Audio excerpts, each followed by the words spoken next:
We shall now move on to the plenary session 1, Achieving Shared Responsibility. But just before we begin, a quick reminder to the members of the media on the press conference, which will be held at 12 noon at the Thai Chakrapat 2 room located behind this hall.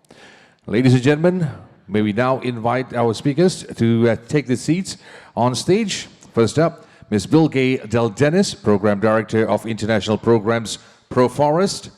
Mr. Lim Sian Chu, Group Head of Corporate Sustainability and CSR Bumitama. Ms. Natasha Schwarzbach, Sustainable Commodities, PepsiCo. Mr. James Whitehead, Director, Forest Peoples Program. Ms. Ghislaine Nadaut, Head of Sustainability Asia Pacific, ABN AMRO Bank NV. Ms. Ui Su Chin, Impacts and Evaluation Director, RSPO. And our moderator for this session is Ms. Amy Rusilo, Independent Consultant, Lyseed Consulting. I shall now hand over this session to Ms. Amy. Great. How's everyone doing? Shared responsibility. A round of applause before we begin. We've heard in the last day and a half a lot about shared responsibility. It's actually the theme of our conference, converting commitments into action. We had a lot of it in the last couple of days hearing about that, and we had some very sobering discussions this morning talking about an emergency, a climate emergency, and that it will change with the individual. It will change with us as organizations doing it. We have to put our necks on the line. Then we heard from the youth. They said, they pledged, they committed to stand beside us. So what are we going to do? Let's talk now about what we're going to do. So shared responsibility is our topic. We're going to have a conversation now over the next hour, and then we're going to leave some time at the end to have some questions and answers, because we know everyone here has a lot of questions and answers about this.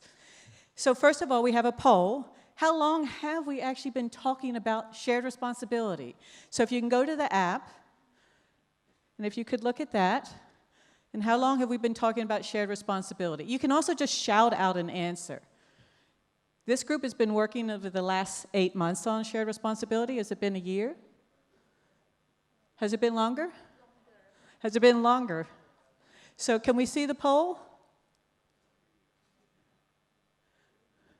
Well, technology might not be playing with us, but this has been talked about. We went back since the General Assembly in 2007. So it's been talked about since 2007. There's been a general resolution in 2011. And the challenge has been, we all agree upon it, but it's kind of like sustainability. What does that mean in actuality? So how do you convert that commitment into action? So first of all, we're going to hear from Su Chin, who has been the RSPO liaison leading this process. And she will tell us a little bit about some of the rationale, because we're going to talk about some of the how, the what, the who, and the why. Oh, we have the poll up. So more than 5 years, less than a year. Well, good. All right, so we have some good institutional memory here. So for the youth who we've been talking about this for a long time, and I think you gave us a clear message, we need to act now. So, Su Chin?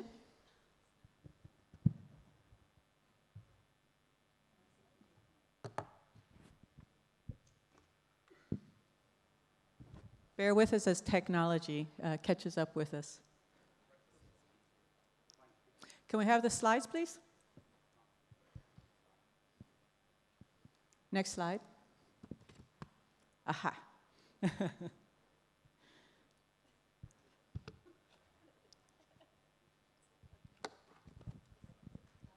Bilger's in the driver's seat and Su Chin's going to talk. Sorry. So, the rationale and background of our work is based on the RSPO vision, which is to transform markets and make sustainable palm oil the norm. So we begin our work with the end in mind. And then, of course, with also the concept of shared responsibility and accountability for results integrated as the backbone of the process of change. So the concept of shared responsibility is not new.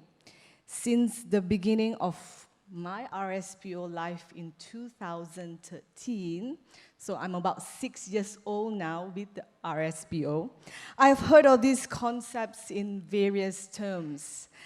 Most of the time, it is known as commensurate effort. I'm sure some of you are very familiar with it. But it is more than that. It is also about sustainability leadership and also being a responsible business. So there are two main resolutions related to the shared responsibility adopted in 2012. The first resolution requires all ordinary members to apply RSPO PNC and report against the identified criteria. The second resolution requires all ordinary members to submit time-bound plan and report their progress via ACOP filing, which there will be sanctions. So these are the two main resolutions that are related to shared responsibility. And then in 2018, the PNC 2018 resolution also called for the development and implementation of the shared responsibility. So there you go. It has been here like for a very, very long time. And then in 2017, the RSPO Board of Governors have embarked in the Theory of Change exercise. So a theory of change is our roadmap to achieve our vision. The process of change can only happen through the progression of mobilize, act, and transform. So in other words, it means that we have to mobilize all our members, get them to implement our PNCs and also other related requirements, and finally, we'll be able to transform the markets together. So that is how the shared responsibility have evolved, from resolutions to theory of change, and then the PNC 2018. And then during this time, when we were working on our theory of change, PNC review was happening at the same time. So we managed to restructure our PNC and align it to our theory of change. And then, and one of the key outputs of this PNC 2018 review is the TOR for shared responsibility, which was endorsed by the board last year. So what is shared responsibility today? So shared responsibility recognizes that all members share the responsibility for achieving the vision. All members have different roles in transforming the markets. And also in the COC, our Code of Conduct, it says that all our members which are not subjected to the PNC must implement standards which are not lower than the PNC. So that's the whole history about shared responsibility. Great. So that's a little bit about the why. So now Bilge is going to take us a little bit about the last 8 months of the how. Yes, thanks, Suchin and Amy. So, we heard that it's been a long time in the works, but in the end, we really only had since last March to put some meat on the bones as to what the shared responsibility is. We didn't have to start from scratch. We had a lot of input handed over from the PNC Review Task Force to then work through with the Shared Responsibility Task Force that was set up. We had representatives from all membership categories in the SRTF and had at least 8 teleconferences or meetings. And I have to say, I mean, I have now been part of several processes here at RSPO, and I don't want to say anything negative about the other working groups or task forces, but this task force has really raised the bar. They have worked so hard. They've had an amazing collaborative spirit, always seeking solutions, always trying to find consensus. So in that sense, it's been an absolutely fantastic process to be able to facilitate. They made our job in that respect quite easy. So I'd like to thank them for that. But it wasn't only the task force was getting together and mulling things over. No, we had a workshop with the RSPO Secretariat as well, very early on, looking at the systems and how shared responsibility could actually then be implemented.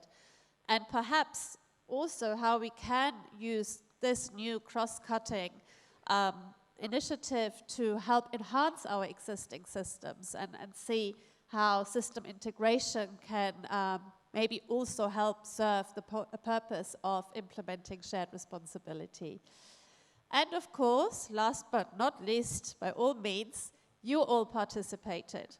Very early on again in the process, we had a big round of interviews with the supply chain membership specifically. I think we had 75 interviews or so, getting those inputs early on so it could feed into the first drafts of the document. We then had 2 rounds of public consultation with, I think we have the figure up there, over 180 total responses between the interviews and the consultations. Several of you actually commented in both rounds. We had nearly 1,200 unique comments, and it's not the number of comments that matters. Also, the RSPO membership has been outstanding in this process by the quality of comments we have received. So that was a lot to work through for us, for the task force, but there were some really, really good inputs and ideas there as well, which we captured as best as we could. Some of you might think, oh, but I don't see anything from my comment in the document. Well, that's part and parcel of the consensus building exercise. We probably had a comment asking us for exactly the opposite of what you were suggesting. And then the task force had to muddle through that and discuss and come up with language that they could all align behind. So yes, you won't find what you sent us verbatim in the document, most likely. But you can be assured we worked through all of those comments very diligently, and they formed the basis of discussions and drafting of the document. We also had a couple of workshops as part of the public consultations, which gave us a bit more space to discuss more deeply with the participants as well. And also the inputs from those workshops were fed into the public consultation analysis, of course. Last but not least, we tried to count how many various drafts we had, bouncing back and forth, being improved. I think we got to 12 or so in the space of 8 months that we had. And I'm very happy to say that as of this morning, the final product can actually be downloaded from the RSPO website. So please do go and take a look at what we all came up with collectively, but we'll tell you a little bit about that now as well. Thanks, Bilge. I know that everyone's interested about the what, and I don't know if now that you're going to crash the website by downloading it, but so the process is really important, and we didn't just have the output of the document. The process was a coming together. What we often work in silos in our membership categories, and it was a really coming together. So there was an intensity of working over the last 8 months. What often would be a conversation of what others should be doing, it became quite a conversation of what would be acceptable to you. So it became quite a way of flipping that conversation of working towards solutions together. As Bilge said, sometimes there would be 2 opposing views on something, so we looked at how can we come up with something that's acceptable for both going forward, because this will not work unless we're all in the same boat here. So that's what's really been exciting about, there's many task force members that are not here on the stage, that we heard from Mr. Sunny about, only 1% of the employees are inspired. I have to say, 100% of the task force members were inspired. So, now that we have the document, I'd like to hear from a grower. What do you think? Sian Chu. Yeah, I think the growers in this room has been waiting patiently for a very long time for this to happen, and for, But I think the important thing is not how long it takes, that we got there. Yeah, and this is the important milestone. And I think Suchin, Bilga, and Amy have said, this is a journey where we look at one another, look from where they are putting their points through, and then we work through a consensus. And we finally have that final product, and it's such a victory for everyone. So now we can really march forward with something that is so dynamic. Thank you. Thank you. Good to hear that from you. And so now we're going to do another poll, if you can pull that up.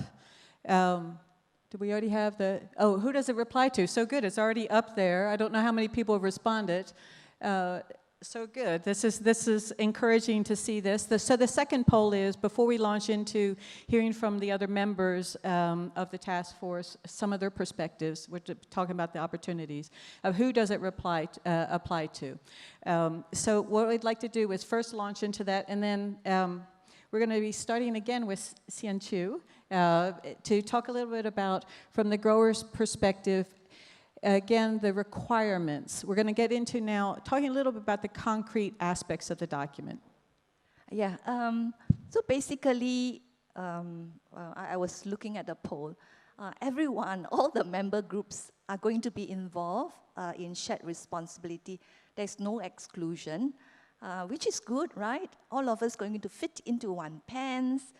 We are all one body, and all the parts in the body is going to be coordinated. Moving into one direction. The question. No, that was fine. Just about talking about the shared requirements. So coming from the P's and C's, we have many on sustainability leadership. Yeah, it is mainly coming from the P's and C's. Actually, it is very much what we shared on the code, our code of conduct 3.2, where we said that all members should be working towards their standard and ensuring that their standard is as high as what was set by the RSPO. Yeah.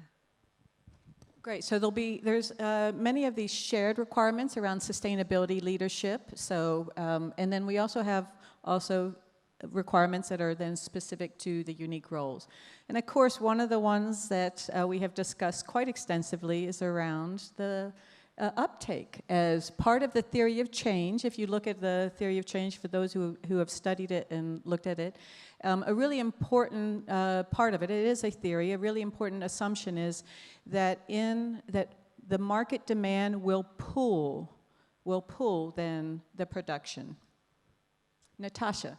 Thanks, Amy. But before we get to that, we need to kind of build up to that sort of element. But so first of all, I would very much like to thank my fellow task force members, because we very much had to create a common language in which to respect each other and also work together to finding us solutions. What we created really was a situation whereby there are no excuses, only solutions. You can imagine some of the discussions we had. But before we get into those, from the supply chain actors, this is a clear opportunity for all of us to demonstrate sustainability leadership. It's an opportunity for us to deliver against our UN Sustainable Development Goals, in particular being inclusive, accountable, and sustainable in working in partnership. Every member here in this room has a unique role to play. And I'd just like to say that shared responsibility is the holistic approach needed to move the needle. Fantastic. There are enormous amounts of opportunities here. So we see it as a way to really drive the sustainability and transform the sector. As Mr. Sunny was also saying, we can start with the individual, but we have to change the sector, and this is an opportunity. So I'd like to hear maybe from James talk a little bit about, from the perspective of the NGOs, but also as wider task force member. Yes, well, maybe I wanted to start by saying that it really has been a pleasure working with 6 other membership categories, and that there has really been a spirit of focusing on solutions and moving things forward. I have the words from the keynote, from the introduction, and from the youth speakers ringing in my ears, because when we talk about opportunities, it's also, we're thinking about the threats too. I know this year that communities that we work with in Latin America, in Africa, and in Southeast Asia have faced violence, threats, and intimidation because of unsustainable palm oil. I know that others who've been doing monitoring work and using satellite images can see where precious habitats have been destroyed because of unsustainable palm oil. And I know that some of you will maybe have even had to keep your children at home because there's been smog caused by forest fires which are linked to unsustainable palm oil. So those words that we heard earlier today are ringing in my ears, and the need for shared responsibility to move the needle is crucial. All of us are connected to this global value chain, that it's still a major driver of climate crisis, of wildlife depletion and human rights abuse. So we have a shared responsibility to halt deforestation, development on peat, protect biodiversity and uphold rights. And it's a systemic shift that is needed. And so individual organizations and companies can't do it on their own. Individual NGOs, companies, it's not sufficient. We have to move together. And I think that's what we've heard really clearly coming through, move together. And that's what we're seeing in what's coming through now. So really excited about that. Fantastic. And then also, of course, not but least, we hear from the bank and investment sector. So Ghislaine, please, really, what do you see as some of the opportunities for your sector to help overall in transforming the palm oil sector? Well, I think there are two things that I would like to underline, also on the broader opportunities. Collaboration is indeed, of course, we have to collaborate, and I think this shared responsibility is an opportunity to explore different kind of collaborations because we all have to work together, and maybe also in partnership with partners that we are not so used to collaborate. So we are, as a financial institutions, as bankers and investors, really looking forward to that collaboration, to intensify that. As a second point, as financial institutions, we are, of course, finance also different sectors where there are also sustainability challenges. There are also sustainability requirements, and there could be sustainability initiatives as well. And what I see is that we speak a lot about supply chain responsibility, value chain responsibility, but to come up with the shared responsibility and requirements, I've not seen that in other sectors. So I think the RSPO in that way is groundbreaking and can be an example for other sectors. On the other hand, it's also, of course, a challenge because we are doing something relatively new. But as said, you have to dare, and without trying, you don't know. That's great. So yes, it is a little scary. There aren't models out there. There are a lot of other groups looking at what RSPO is doing, both in the ag sector, but also outside of that, because this is very groundbreaking. And that's really what innovation is around. And as we've heard over and over, we're not going to really address a lot of these emergencies unless we do innovate. And so this is innovation. We have had these intense conversations within the task force.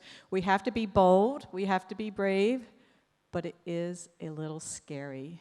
So that's, but doing it together and supporting each other and looking for shared solutions is really what we've come through.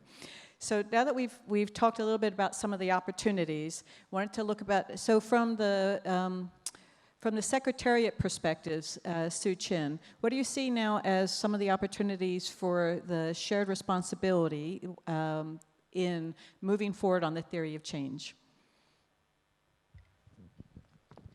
So if you look at our theory of change, which our board has spent a lot of time finalizing it in 2017, so we do have two types of strategies. One One is on the ground strategies, which is very much related to jurisdictional approach, smallholders participation, the PNCs, and then we have the other type of strategies which is related to enabling environment. So what we have here today with the shared responsibility work, it's all about enabling environment. So the supply chain actors will help pull the demand so that we can match supply and demand, which is one of the main strategies we have. So what are the opportunities the Secretariat, from the Secretariat perspective is that we will, with this work, we will be able to generate uptake and also match the supply demand that we have been working on for several years. Thank you. Thank you, Suchen. It's always important that, because the Secretariat is going to be really supporting a lot of this over the next year and has a very key role, and it will help, as Suchen said, to help on the driving the impacts that we've described in the theory of change. So now we've been talking a lot about it, about the opportunities, about the process, what could be done with it. So let's get a little bit more into the brass tacks and talk about the actual, what are we talking about concretely? And I do see that there's some questions coming in from the audience. So please send those in. I'm looking through those and writing those down as we're talking, and we have made sure that we'll have some time towards the end to have the questions and answer sessions. But let's talk a little bit about some of the requirements. And so I'll also turn to Hsien Chu. You get to always go first here for some reason, but I think the grower's perspective to start us out on the shared responsibility aspects. Yeah, the requirements are basically for us growers quite simple. Whatever that we have in the PNC, those are the requirements. Of course, we tailor it to different member groups accordingly. Here, when we talk about requirements, we are basically talking about palm oil requirements, not about if there's other agricultural products or other products. It is not inside that requirement that we are building up. Yep, that's. I'm sure there's a lot of questions coming in about the requirements, so we'll get to those more in detail as well with the Q&A session. So Natasha, she's smiling, deep breaths. Again, the uptake was something deeply discussed, and so perhaps you can, again, she was the CGM rep, but she's putting on the hat of all the supply chain actors right now, so. Yes, thanks, Amy. Well, there was an enormous amount of passionate debate and discussion. You can just imagine it, can't you? But what I'd like us all to do is just pause for a moment. And I think what we need to do is look at it a different way. And Daryl touched a bit on this about restart our thinking. And this is what we're trying to do with the shared responsibility. What we did as a team, as a task force, is we took stock of each other's roles and responsibilities, and we understood where we sat in that supply chain and what our role is within that. Everyone here in this room, I think, is pretty familiar with the term stepwise approach. Yes? Continuous improvement? Yes? Arms up? Okay, either of those resonates with you the most, then I suggest you use it for the shared responsibility, particularly when we're looking at where supply and demand and markets.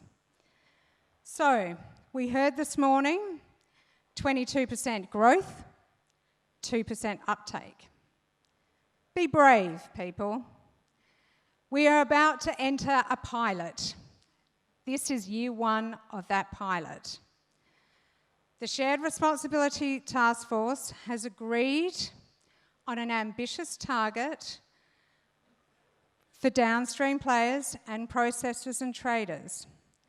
What we really want to be able to do is to see how that target plays out. where supply and demand meets. Year one, we are committing to close the gap of RSPO certified volume that's currently available on the market. That gap is 1.6 million tonnes.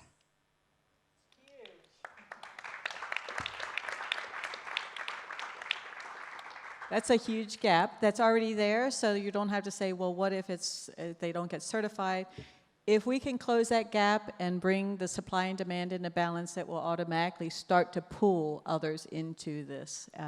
So that's a very exciting commitment. As Natasha said, there was a lot of discussions on this. We know there's a lot of issues, there's a lot of markets being developed, so this is a very important aspect that has been taken under consideration and will be discussed as we talk again a little bit about the implementation. So, James, let's turn to you a little bit and talk about, it can be from the NGO's perspective, but again, thinking about the unique roles, because there has been often thought about shared responsibility and the uptake, but this is, what's very exciting about this and where RSPO is very innovative is that this is for all members, so all member categories. As we saw in the poll, that was 91% of you said for all members. So what does this look like from your perspective? So there's one aspect which I wanted to draw attention to, which is around common principles and policies. So those apply to every member category, and that includes social NGOs and environmental NGOs. We all need to be signing up to standard approaches around child labour policies, for example, pay and conditions. These are things which we're all stepping up and saying, this is what we're united on. So that's really important. I think there's a second element within the shared responsibility which you'll see in the documentation, which is really important for us, which is around credibility. And we've heard that from others as well, that downstream consumer confidence is predicated on the credibility of the RSPO as a trustworthy standard. So we have a shared responsibility to strengthen that credibility. And that's something which will be worked out further in the coming year and is a really important element of this. So I probably threw him off a little bit because I didn't go in order. So sorry, Ghislaine. She was expecting me to ask her to speak. So talk a little bit from the banks and investors' perspectives on this. Yeah, so what can the banks and investors do to make sustainable palm oil the norm? We have committed to, or well, we are committed to do, amongst others, a couple of things. We will promote sustainable palm oil policies with regard to all the value chain actors. We will engage with regulators and governments on sustainable palm oil. We will educate our peers on sustainable palm oil. I think strategic engagement with other banks and investors is a great opportunity for the push for sustainable palm oil. And lastly, we will provide incentives and tools for good behavior. And I think, well, one of those examples is what Mr. Sunny Verghese just mentioned. We can do that via sustainability-linked loans. That means that we agree with our clients on certain environmental and social KPIs.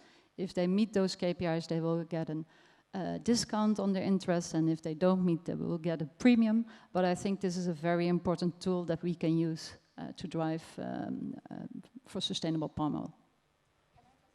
Yes, please. Yeah, I just want to add on the missing element of smallholders. Smallholders are not left out from this group. During our task force meeting and during our calls, we keep on bringing up smallholders. What are we going to do for them? How can we help them? How can they be included and be part of the chain? Because they form 40% of world production, and therefore they are important. And the other thing is that, coincidentally, 3 weeks ago I was in Malaysia attending a conference, and in that conference a study says that stunting in Indonesia still happens, and in particular also still happening in palm oil, oil palm plantation.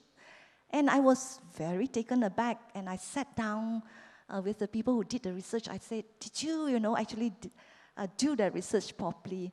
But Sunny today confirmed that there's so many more millions of children still stunted. And this is an area which I myself particularly is very, very interested and very concerned about. And when we get around the shared responsibility and be able to drive and be able to contribute and be able to fund projects that help with children's growth, with the smallholders, our journey sounds so much better and so much more rewarding at the end of the day. I know you were going to ask a question, but I'm going to jump in there and say that, this is really a kickstart to that wider collaboration piece. And we did talk about smallholders, and quite rightly so, they are, one of the most important players within the supply chain. And the task force, the Shared Responsibility Task Force, we did unanimously agree that smallholder credits should be part of the uptake and should most definitely be part of any downstream players' strategy in terms of their uptake. Fantastic. It's always a moderator's kind of nightmare when everyone has a mic. I don't have the control, but this is a great group, and they're the ones that did the work, so they're the ones that you should be hearing from for sure. So there's a lot more detail. There's a lot of questions coming in on the requirements, so we'll get to those again. But I think it's also important, we want to hear a little bit about then the kind of, can I have the next slide? I think, Bilge, can you do that? So, we've got this. It got endorsed on last Thursday by the board, and we're here now. So now what? And so we'll have Soo Chin talk a little bit about this at a high level, and then we'll have some chance for some Q&A. Yes, the Shared Responsibility Task Force have completed their objectives. So, and they're dismissed. So they say every ending is a new beginning. So their work may have ended, but from the Secretariat part, from the Secretariat side, we have a lot to do. So what is going to be next is translating these commitments towards action.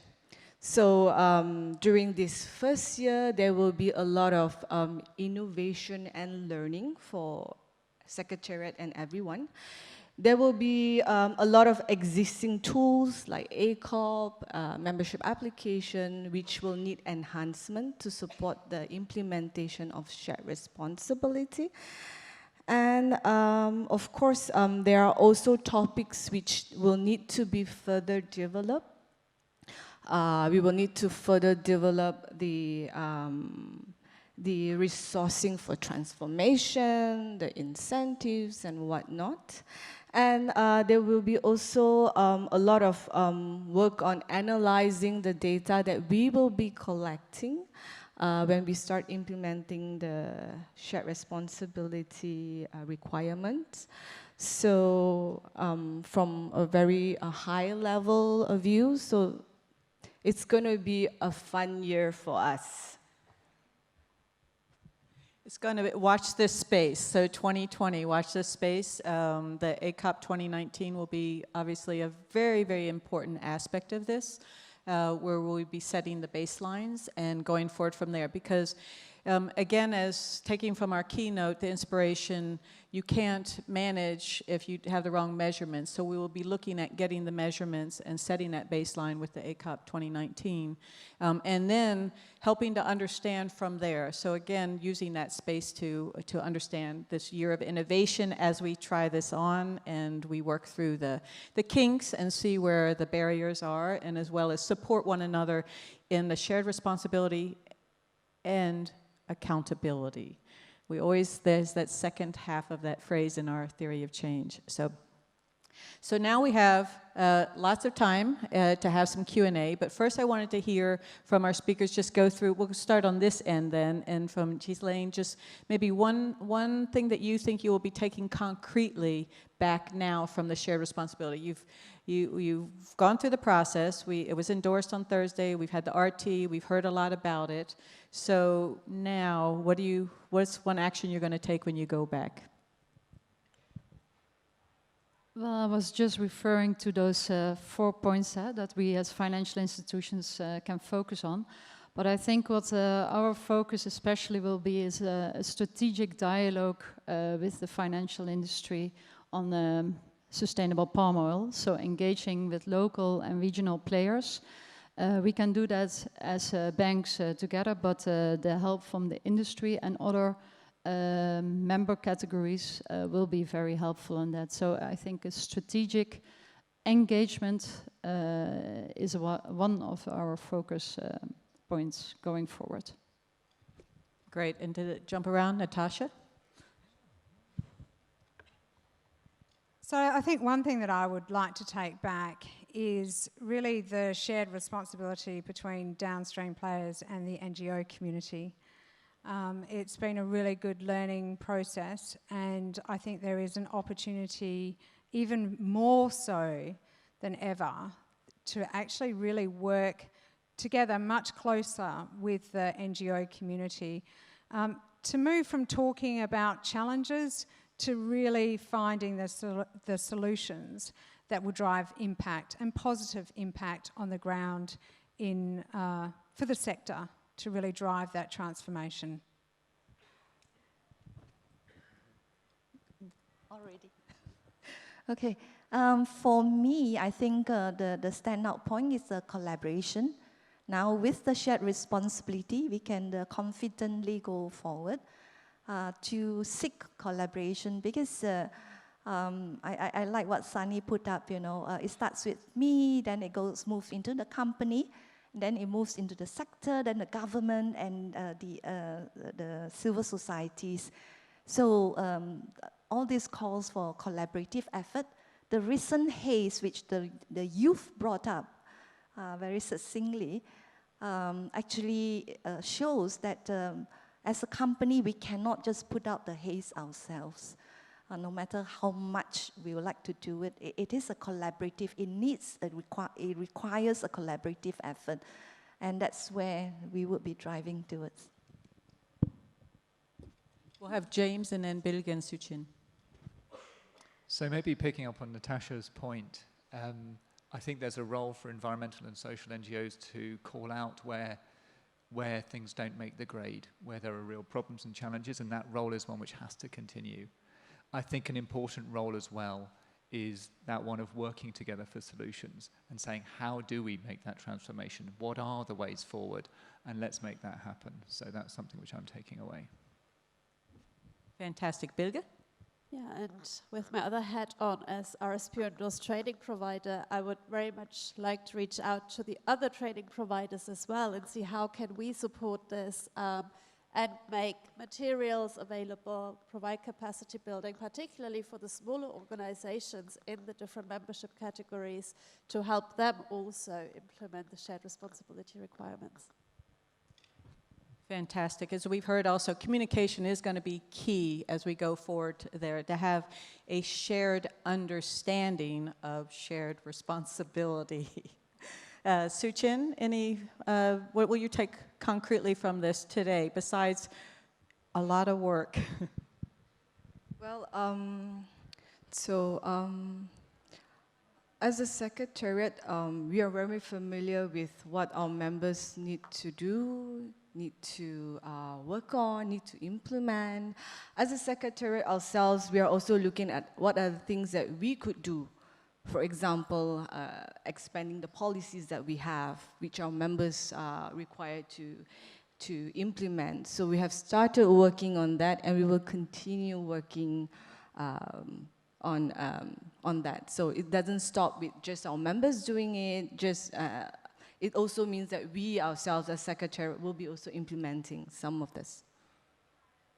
Fantastic. And so we've left a lot of time for questions. We've had a lot of great questions coming in here. And so, hot off the presses, we're going to be talking, I think many of you have probably seen the EIA report that came out and some of this happening over the last day or so. So we know there are concerns, the question is, we know there are concerns about the reliability of audits. Is this an area of shared responsibility? I'd like perhaps, James, if you could take that, and then maybe we could hear from Bilge as well on that one. So I was part of a meeting with the Consumer Goods Forum yesterday, and the word shared responsibility was used an awful lot with regard to areas such as audit. And so as we look forward into the year to come, we want to look at what are some of those ways to move this forward to strengthen credibility. So pooled audit costs was one of the suggestions to look into that area. So I would say we have a shared responsibility for the credibility of RSPO, and audit is clearly part of that. Fantastic, because we've also had things about, would this apply to ASI and CBs and such? So maybe picking up on that aspect, Bilge, you could enlighten this. Sure. I mean, very early on in the process, we had all the different membership categories mapped out, not just the ordinary members, who then we decided this should first and foremost apply to, particularly in this first year of innovation, to help us gather the feedback from them. But we did discuss, so how about the CBs, how about the supply chain associates, the affiliates, and it's not off the table, but I think it was more a prioritization that firstly we want to see what the main membership categories can do, and we'll come back to the implications and down the line as well for the others. And in the context of certainly assurance provision, as James described, there is a role to play. Some of this will require building additional capacity within CBs and so forth. So it is very much on our radar, and is something that in this first year of implementation we will look at a bit more, I believe. Fantastic. I'm trying to look through some of these questions and pass to some of our audience members as well. One of the things that has come up on a few of them is, all right, what if I don't meet these requirements? What if I don't have a policy on this? Or what if I don't meet my uptake target? Well, will I be expelled from RSPO at the end of the year? So there's a lot of concerns about the sanctions here. Now, when we talked about incentives and sanctions as a task force, we said that it needs to be inclusive. If you're going to transform the sector, you can't just make it for the 20%. So it needs to be inclusive, and talked a lot about having sanctions as helping to change behavior for positive rather than trying to punish. So there was a lot of the talk on those lines, but maybe Natasha, you could talk to us a little bit. So if you don't reach your volume uptakes, what's going to happen to you? Thanks, Amy. So just to kind of clear up a bit of miscommunication that I think was out there, and I think it's important to do that, is that this is pilot year one. Year one baseline is ACOP 2019. Over the next 12 months is when the incentives and the sanctions will be developed. So after year one, that is a pilot. Everyone here is familiar with a pilot. We need to see what is possible, what is achievable. We've put a stake in the ground. We need to start. So let's see what we can achieve in that first year. So until those incentives and sanctions have been fully developed, I think let's just look at the target, let's work out our approach and our strategies, and let's move forward. Because that's what we need to do. It's about mobilise, act and transform. Great, and we've also got a lot of questions coming in here for the banks. Ghislaine, money is, you know, as we heard from our keynote, is you got to put it in the business terms. So we have one has two questions in it, two parts. So if you could address this one. How can the sustainability-linked loans to be transparent ensure some success? And the second part is discounts may not be enough to get completely unsustainable firms to convert. Can we do more? I'm going to change the you, but can we do more? Thank you. Well, I think important to mention is that we always make a distinction between responsible finance and sustainable finance. Responsible finance is applying sustainability requirements to our financing activities, and sustainable finance is really the green products, sustainability-linked loans, etc. So sustainability-linked loan means that there should be still compliance with the sustainability requirements, so the responsible finance. In that way, I think the discounts are just an incentive to even perform better. Transparency is, of course, very important with regard to sustainability-linked loans. So there will be a third party involved to measure progress and to verify. And we always strongly recommend that there will be a public, that there will be communication about that, that it will be publicly available. So I think, so that's very important in that regard. Fantastic. I have one here that's pretty open, and it's not to any specific one, so maybe I think it would be good for each of the different task force members up here to respond to. And I know they're all looking at me a little worried to put it on the spot, but what challenges does each membership category face to become more sustainable? Natasha touched on that briefly earlier in saying that we spent a lot of time in the beginning looking at what is the role of the different membership categories, what are some of those challenges. But the question is, can other groups respond and then comment on how they can help? So not just of what we are doing, but how we can help one another. So I think I'll leave it open, or I'm going to pick on someone. Xian Chu is nodding, so she'll take that one on and give the others a little time to think about what can you do to help the other members. So again, across membership categories. The growers has been using the P&C and all the other related documents in RSPO for a long time. And, but when a new member first comes in, they need to be orientated, yeah? And the orientation takes many forms. You have the lessons that is in the college. You can talk to an RSPO secretariat staff to help you. And there's roadshows continuously that will help with the communication, with the training, with the information. So the same thing when we are implementing the sustainability requirement for the other groups, there will be a build-up of information, definition, how do you fill in all these forms. There will be training, communication, roadshows, webinar, that will be organized for every category groups.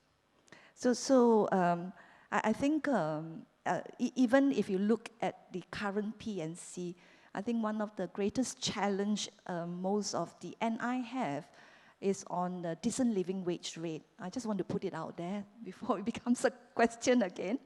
Yeah, decent living wage rate. Like Amy has said, Natasha has said, you know, that there is no sanction for the first year because we are in a piloting phase. So on decent living wage rate, benchmark will be conducted in regions, in countries where our membership groups are.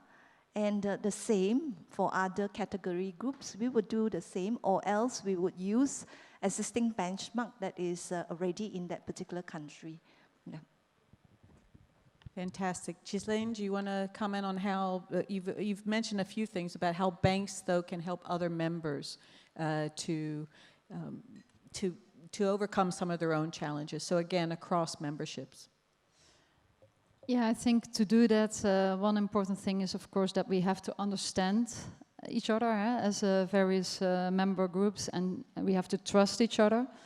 So to start to have the conversation with each other, I think that would be a great step and is necessary. Fantastic. So James, how about you? I guess one of the things which comes to mind is a conversation I was sort of listening to yesterday evening, which was between an environmental NGO, or what I would call a sort of social environmental NGO, and a processor and trader about how can we work together on strengthening smallholder farmer engagement in supply chains. Where can we find a place where we can actually work together to try that out? So I think that's one piece which is really important, and seeing those collaborations. And maybe the second is that there's a role for environmental and social NGOs to point to where there's a gap between the rhetoric and the reality, between the paper world and the real world, because of that perspective of being very close to communities and to the ground. Yeah, and I think, you know, shared responsibility is about all the actors working together in collaboration. So, you know, we do need to work with the smallholders and with the, you know, the sector in terms of landscape programs. We need to better understand how we can work with the finance community, and, you know, it's really refreshing to hear that you had overheard that conversation, James, last night. You know, it would be interesting to know who it was with. But, but I think that's part of it, you know, perhaps we're all starting to take that step about embracing the challenge. And, you know, I don't really know if it is a real challenge for that shared responsibility. Many of us here in the room are already collaborating on landscape programs or positive impact programs, or working directly within our supply chain or beyond, and beyond. So I really think this is where shared responsibility is like a present. It's a little bit like a box. You know, you can unwrap it, undo the bow, and inside is a box full of opportunities for collaboration across the supply chain. I thought Sue Chin was going for her mic on it. I think she just wanted to take notes on the box. So Sue Chin, I'm also going to put you on the spot with that one. We have one about, and this has come up, we've talked about the systems, and if you look at the document, we're looking at leveraging existing systems, recognizing there needs to be enhancement, and Sue Chin touched on that briefly. And we had a question about how can RSPO ensure that the ACOP commitments made in the name of shared responsibility is a solid one. So I know that's a tough one, but that's one that we're working on together. Yeah, ACOP initiative have always been with the board. So at the moment, ACOP work is directly done by the board, and everything we do regards to ACOP is reported back to the board at every single physical board meeting. So we also have a subgroup which comprise of board members from various sectors, and also including several other invited stakeholders to help improve the ACOP processes, questionnaires, and everything, including incorporating shared responsibility element in it. So this whole work is directly overseas by the board. So yeah, so it's commitment from the board levels. So we will make sure that everything is solid the best we can. Thank you. Yes, we heard a lot of that. There's going to be time and resourcing investments, and so that's a really important piece. I had a question here. We're taking your questions, even if they're a little bit uncomfortable. We'd rather put the questions out there and have a discussion on them. This is how we worked in the task force over the last 8 months. It's better to talk openly about these, have a discussion, and come up again. Where can we find solutions together and find out what would be acceptable to the others? So when Natasha had mentioned about right now closing that gap, that supply and the market supply and demand, now we have a question about, well, what about credits? So again, she's shaking her head. I'm putting her again on the spot. She could say a little bit about some of the discussions we had, and it's in the report, but also maybe to enlighten a little bit in the communications piece. Thank you. Yeah, sure, thanks. So I think it's at Resolution 60 in 2012. Yeah, okay, so I have read that document a few times. So when credits were first created, it was a transitional tool. Since the Shared Responsibility Task Force has been meeting, and actually what we have agreed is that the Board of Governors will look to recommend what the next process is for the credits. But currently, credits will always play an important role in the market, particularly where physical RSPO certified supply is not available. So credits are still acceptable, particularly for specific strategies for smallholders and jurisdictional credits. That's a pretty clear statement. And how do the growers then feel about this? Definitely the growers would prefer more physical than credits. But we do also understand, hearing from the other member group, that having all physical at this moment in time is just not practical. We have to iron out and we have to build the infrastructure to be able to take all physical at a later date.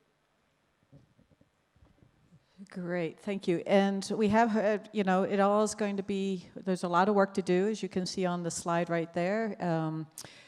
There's a lot to be coming up, and so we have in the document, there's around the resourcing for transformation. So, James, maybe you can elaborate a little bit on that. Yes, and maybe this also points to just the urgency of the need for transformation, is that we can't wait and be maybe a sort of multi-stakeholder meander towards change. We need to move quickly. And so there's a need for resourcing for transformation, and I think there's a few areas where that's really important. Around small-scale farmer inclusion in supply chains, so we want to look at that. To look at the credibility piece around pooled audit costs, for example, the use of big data for verification. So there's a number of areas which are sort of to be further explored, to see what are those areas that we really need to move forward on in order to see sector transformation. And there's an element of resourcing to see what's a sensible way of resourcing that so that we can move forward at the speed that we need to. Fantastic. Again, we had another question for the banks. I want to ask Ghislaine if you could, they were asking about, would there be disincentives for unsustainable palm oil companies? Well, we only finance companies that comply with our sustainability standards. If they don't comply, we will enter into an engagement process. Depending on what is the non-compliance, we will make an action plan with clear milestones, and if those milestones are not met, this could lead to an exit. So that is one thing. The other thing is, I think what the development is within the financial industry is that risk models will change going forward. As mentioned by Mrs. Sunny Vergezen this morning, we see sustainability risk can be a financial risk, a legal risk, an operational risk. So we should take this into account in our risk models. So the cost of capital will be lower for sustainability, sustainable companies. So that is, that's the answer. I hope that answers the question. I think there's lots more questions that we have here than we're going to have time for answered. We know we started late. You see some of the task force members here. You heard about the enormous work that's been done. We also want to acknowledge and invite up onto the stage the other task force members, please, that are here. There's a few that are not. We've got Jenny and Kuan Yi right in the front. Florent, I think. Yumi is here, and Tulio, and let's see, we've got Uki and Alejandra. Oh, good, they're coming, more people here than I have.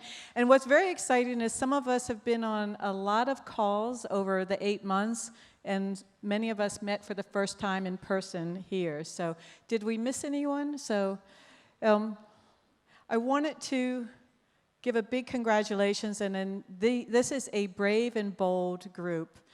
Yes, a little scared, a little nervous, but a very brave and bold, a very inspired group, and very inspiring leaders. And it's very encouraging to work with them, to see them take this through to RSPO, and I'd like to give them a round of applause.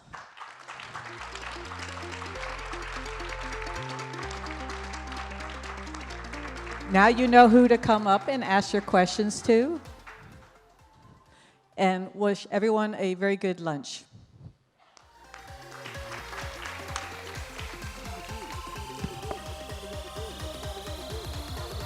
Thank you very much to our panelists for the wonderful session.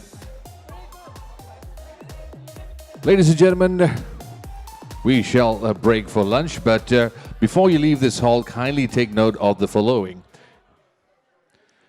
Be sure to take all your personal belongings with you. That's right, please do not leave any items behind. And the lunch venues for today are at the following outlets, which is the Goji Restaurant, ground floor, Pagoda Restaurant at level 4, and also a reminder, Pagoda Restaurant serves no pork, no lard meals. As for the vegetarians, well, vegetarian options are available at both outlets. And also remember, ladies and gentlemen, our next session will take place at 2:15, and we would really appreciate it if you could make it to the hall before that. Thank you. Do enjoy your lunch, and remember, just to give you a sneak peek of the upcoming session, it will be titled Driving Uptake Action-Oriented Commitments. So remember, that will be held at 2:15 sharp, so please be back at the hall before that, yeah? Thank you. And once again, please do not leave any of your items behind, your personal belongings, handphone, bags, anything you have, please do not leave it in the ballroom. Thank you very much.